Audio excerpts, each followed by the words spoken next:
রাজ্যে অনুপ্রবেশে zero tolerance.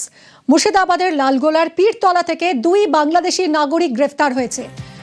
ধৃতদের কি পরিচয়, কিভাবে তারা গ্রেফতার হলো, সব জানাবে প্রণব রয়েছে আমার সঙ্গে। প্রণব, দেখুন, লালগোলা থানা পুলিশ 2 যুবককে গ্রেফতার করে। লালগোলার পীরতলার জায়গায় ঘুরতে দেখে তাদেরকে সন্দেহ হয়, তারপরে তাদেরকে জিজ্ঞাসাবাদ করে এবং তারা কোনো রকম ভাবে বৈধ কাগজপত্র দেখাতে পারেনি।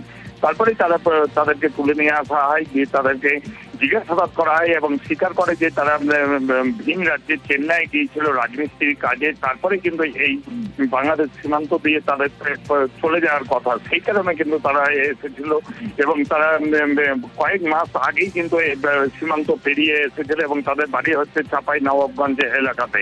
তারপরে তাদেরকে গ্রেপ্তার করা হয় এবং ওই লালগোলার যে হোল্ডিং সেন্টার রয়েছে সেখানে কিন্তু পাঠানো হয়েছে ওই 2 যুবককে। কিভাবে এরা নজরে এলো প্রণব?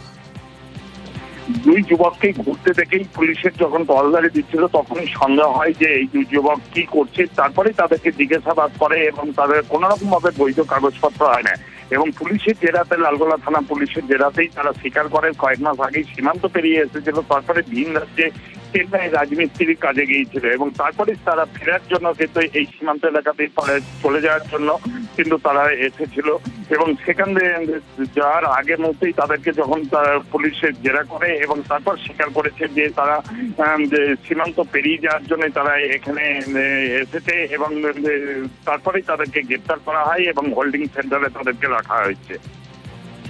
ধন্যবাদ।